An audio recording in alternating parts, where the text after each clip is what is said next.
নমস্কার এবং স্বাগতম আপনাদের এই সেশনে, যেখানে শেখানো হয় যে কিভাবে ট্রেনিদের মধ্যে সেফটি মনোভাব আনা যায়, যেখানে প্রোটেক্টিভ ইকুইপমেন্ট, হ্যাজার্ড আইডেন্টিফিকেশন এবং অ্যাভয়েডেন্স ব্যবহার করা যায়। তাহলে চলুন শুরু করা যাক এই বিশেষ অনুষ্ঠান। আসুন এখন এই অধিবেশনের উদ্দেশ্যগুলি দেখে নেওয়া যাক। অধিবেশন শেষে আপনি সক্ষম হবেন পিপিই এর ব্যবহার বোঝার জন্য, বিপদগুলি চিহ্নিত করা এবং কিভাবে সেগুলি এড়ানো যায় তা শিখতে, কর্মচারী, সরঞ্জাম এবং ব্যবসার সম্পত্তি রক্ষা করার জন্য গৃহীত নিরাপত্তা ব্যবস্থা কর্মক্ষেত্রের নিরাপত্তা হিসাবে উল্লেখ করা হয়। কর্মক্ষেত্রে নিরাপত্তার গুরুত্ব এবং প্রয়োজনীয়তা হল কর্মক্ষেত্রে আঘাত, অসুস্থতা বা এমনকি মৃত্যু প্রতিরোধ করুন। আর্থিক অসুবিধা এবং যন্ত্রণা কাটিয়ে উঠুন, যা শ্রমিক, পরিবার এমনকি নিয়োগকর্তাদেরও কষ্ট দিতে পারে। কর্মক্ষেত্রের মনোবলের উন্নতি কর্মক্ষেত্রে চাপ কমায়, উৎপাদনশীলতা উন্নত করে, সরবরাহকারী এবং গ্রাহকদের মধ্যে একটি ইতিবাচক ব্র্যান্ড ইমেজ তৈরি করুন। কর্মচারী ধরে রাখার হার উন্নত করুন। কর্মক্ষেত্রে আঘাত, অসুস্থতা ইত্যাদি ঘটনাগুলোর মূল কারণ হল বিপদগুলো শনাক্ত করা বা শনাক্ত করতে ব্যর্থ হওয়া অথবা যা পরে প্রত্যাশিত হতে পারে।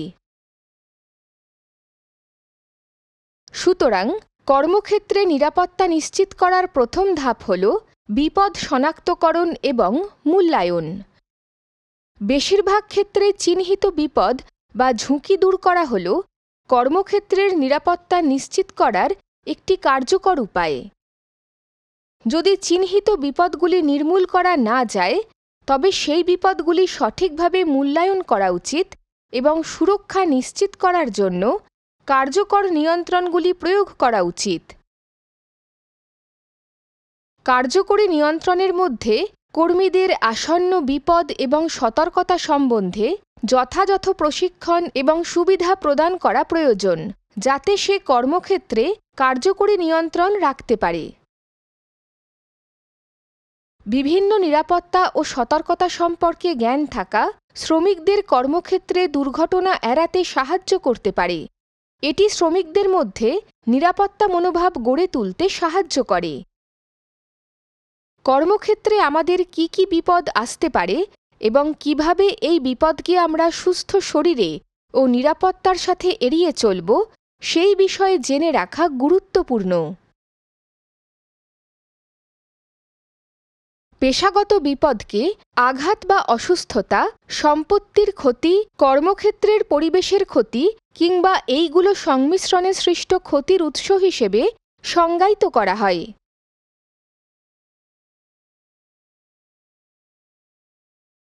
বিভিন্ন ধরনের পেশাগত বিপদ হল শারীরিক বিপদ, রাসায়নিক বিপদ, জৈবিক বিপদ, শারীরিক বিপদ, মনস্তাত্ত্বিক বিপদ, যান্ত্রিক বিপদ, বৈদ্যুতিক বিপদ, এরগনোমিক বিপদ। অবশেষে এখন এই বিপদগুলির মধ্যে কি কি রয়েছে, চলুন সেগুলো বিস্তারিতভাবে জেনে নিই। শারীরিক বিপদগুলি নিম্নলিখিত কারণগুলির জন্য ঘটতে পারে এবং এইগুলি নিম্নলিখিত সতর্কতা চিহ্ন দ্বারা চিহ্নিত করা হয়: উচ্চ শব্দের মাত্রা, তাপমাত্রার চাপ, ঠান্ডার চাপ, মেশিন ভাইব্রেশন, আয়োনাইজিং বিকিরণ, অ-আয়োনাইজিং বিকিরণ, কম আলোকসজ্জা, পতন বা ছিটকে পড়া, সীমাবদ্ধ স্থান, বৈদ্যুতিক শক। আরও কিছু শারীরিক বিপদ আছে, যেমন খালি পায়ে কর্মক্ষেত্রের মেঝেতে হাঁটাহাঁটি করা, হাতল ছাড়া কোনো ফাইল ব্যবহার করা,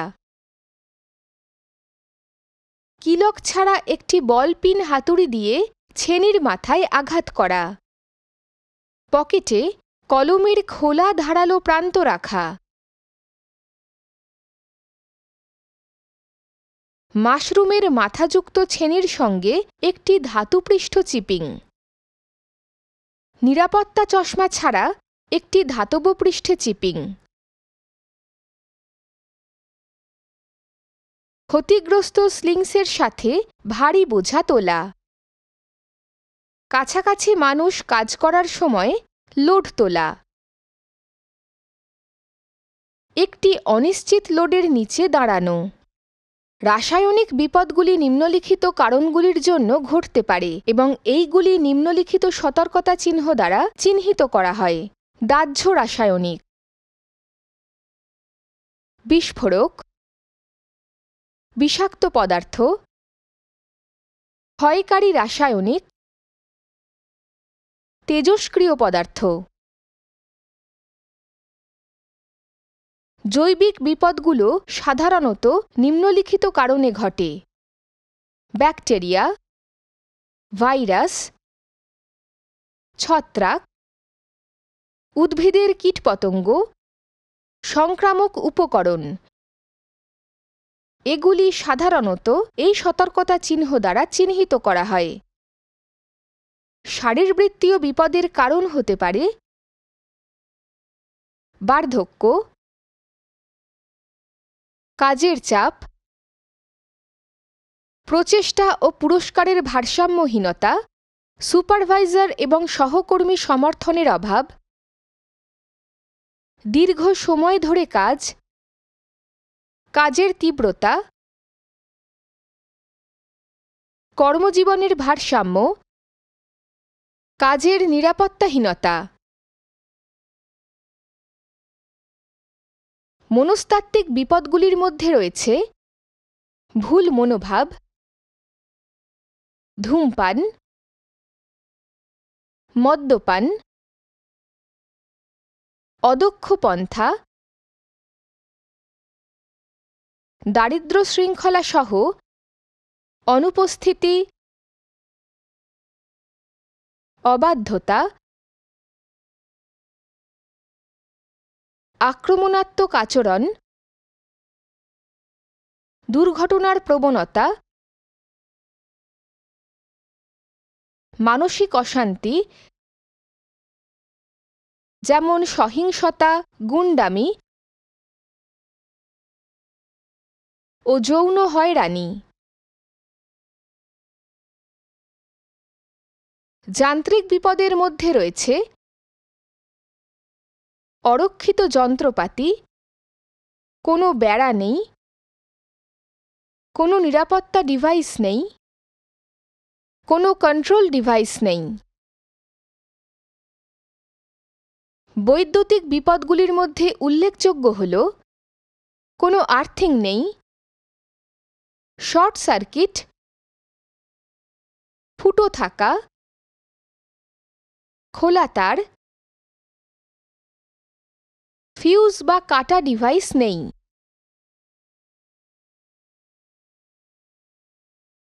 এরগনোমিক বিপদগুলির মধ্যে উল্লেখযোগ্য হল খারাপ ম্যানুয়াল হ্যান্ডলিং কৌশল, যন্ত্রের ভুল লেআউট, খারাপ নকশা, খারাপ গৃহস্থালি, বিশ্রী অবস্থানে কাজ করা, ভুল সরঞ্জামের ব্যবহার। এমন পরিস্থিতি যদি ঘটে যেখানে বিপদগুলি নিয়ন্ত্রণ বা দূর করার জন্য কোনো কার্যকর প্রকৌশল পদ্ধতি প্রবর্তন করা সম্ভব নয়, সেখানে শ্রমিককে উপযুক্ত ধরনের ব্যক্তিগত সুরক্ষামূলক সরঞ্জাম ব্যবহার করতে হবে। এবার পিপিই সম্পর্কে জেনে নেওয়া যাক। এগুলি হল কর্মক্ষেত্রে বিপদ থেকে নিজেদের রক্ষা করার জন্য কর্মীদের দ্বারা ব্যবহৃত বা পরিধান করা ডিভাইস অথবা সরঞ্জাম কিংবা পোশাক। পিপিইকে বিস্তৃতভাবে দুটি বিভাগে শ্রেণীবদ্ধ করা হয়েছে: শ্বাসযন্ত্র ছাড়া, শ্বাসযন্ত্র সহ। শ্বাসযন্ত্র ছাড়া পিপিই। এগুলি শরীরের বাইরে থেকে আঘাতের বিরুদ্ধে সুরক্ষার জন্য ব্যবহৃত হয়, যেমন মাথা, চোখ, মুখ, হাত, বাহু, পা এবং শরীরের অন্যান্য অঙ্গগুলিকে রক্ষা করার জন্য। শ্বাসযন্ত্র সহ পিপিই। দূষিত বাতাসের শ্বাসপ্রশ্বাসের কারণে সৃষ্টি হওয়া ক্ষতি থেকে সুরক্ষার জন্য এগুলি ব্যবহার করা হয়। এখন আসুন বিভিন্ন বিপদের বিরুদ্ধে ব্যবহৃত নির্দিষ্ট ধরনের পিপিই সম্পর্কে জানি। যদি বিপদ উচ্চ শব্দমাত্রার হয়, তবে এই বাধ্যতামূলক সাইনবোর্ডটি এই এলাকায় কর্মরত ব্যক্তিদের কানে প্লাগের মতো পড়তে হবে। এর ফলে কানের শ্রবণ ক্ষমতা সুরক্ষিত থাকবে। যদি বিপদটি অতিরিক্ত ঝুলে থাকা লোড, বস্তু পড়ে যাওয়া বা ছিটকে পড়ার কারণে হয়, তাহলে এই বাধ্যতামূলক সাইনবোর্ডটি ওই এলাকায় কর্মরত ব্যক্তিদের হেলমেটের মতো পরতে হবে, যা মাথাকে সুরক্ষিত রাখবে। যদি বিপদ কোনো ধ্বংসাবশেষ বা উড়ে আসা ধুলোর জন্য হয়, তাহলে এই বাধ্যতামূলক সাইনবোর্ডটি সেই এলাকায় কর্মরত ব্যক্তিদের চশমার মতো পরতে হবে। এর ফলে চোখ সুরক্ষিত থাকবে। বিপদ যদি পড়ে থাকা কোনো বস্তু গরম কিছুর ছিটে লাগায় এবং ভেজা বা পিচ্ছিল মেঝে থেকে হয়, তাহলে এই বাধ্যতামূলক সাইনবোর্ডটি সেই এলাকায় কর্মরত ব্যক্তিদের পায়ে জুতোর মতো পরতে হবে। এতে পা সুরক্ষিত থাকবে। যদি বিপদ অতিরিক্ত পরিমাণে আলো, বিকিরণ, ঝলকানি এবং স্ট্রাইকিং স্প্যাটারের জন্য হয়, তবে এই বাধ্যতামূলক সাইনবোর্ডটি সেই এলাকায় কর্মরত ব্যক্তিদের মুখে ঢালের মতো পড়তে হবে, যাতে মুখ ও চোখ সুরক্ষিত থাকে। যদি বিপত্তি গরম বস্তু, রাসায়নিক পদার্থ, উড়ে আসা স্পার্ক, স্প্যাটার এবং বৈদ্যুতিক শকের কারণে হয়, তাহলে এই বাধ্যতামূলক সাইনবোর্ডটি সেই এলাকায় কর্মরত ব্যক্তিদের হাতে গ্লাভসের মতো পরতে হবে, যাতে হাত সুরক্ষিত থাকে। বিপদ যদি ধুলো, ধোঁয়া, গ্যাস বা জীবাণুর কারণে হয়, তাহলে এই বাধ্যতামূলক সাইনবোর্ডটি সেই এলাকায় কর্মরত ব্যক্তিদের মুখোশের মতো পরতে হবে, যাতে শ্বাসযন্ত্র সুরক্ষিত থাকে। যদি বিপদ কম দৃশ্যমান এলাকায় কাজ করার জন্য হয়, তাহলে এই বাধ্যতামূলক সাইনবোর্ডটি সেই এলাকায় কর্মরত ব্যক্তিদের জ্যাকেট বা পোশাকের মতো পরতে হবে। এই পোশাক প্রতিরক্ষামূলক এবং উচ্চ দৃশ্যমান। বিপত্তি যদি উঁচু জায়গায় কাজ করার জন্য হয়, তাহলে এই বাধ্যতামূলক সাইনবোর্ডটি সেই এলাকায় কর্মরত ব্যক্তিদের নিরাপত্তা জোতা বা হার্নেসের মতো পরতে হবে। যদি বিপদ গরম বা ঠান্ডা স্প্যাটার এবং স্পার্কের জন্য হয়, তাহলে এই বাধ্যতামূলক সাইনবোর্ডটি ওই এলাকায় কর্মরত ব্যক্তিদের প্রতিরক্ষামূলক